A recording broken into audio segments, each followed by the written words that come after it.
ఎందుకు మీకు కుక్క పెళ్ళలేదండి?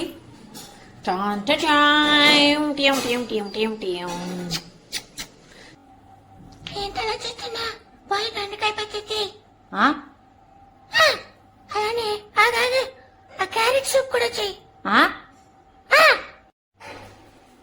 కోడల పిల్ల ఏంటమ్మా? ఇదిగో ఇదేమో క్యారెట్ సూప్ చెయ్యి, ఇదేమో దొండకాయ పచ్చడి చెయ్యి. నువ్వు? నేను పచ్చింత. ఇది సంగతి మా కోడల పిల్ల. కారం, పసుపు వేసినాక ఈ మూడు మళ్ళా ఒకసారి స్టవ్ మీద ఆన్ చేసి పెట్టినాక పోపు వేయాలన్నమాట. పోపు వేసినాక అప్పుడు మొత్తం పప్పులో కలిపినాక ఇది తోటకూర పప్పులో బాగుంటుందన్నమాట. మీరు ఒకసారి ట్రై చెయ్యండి.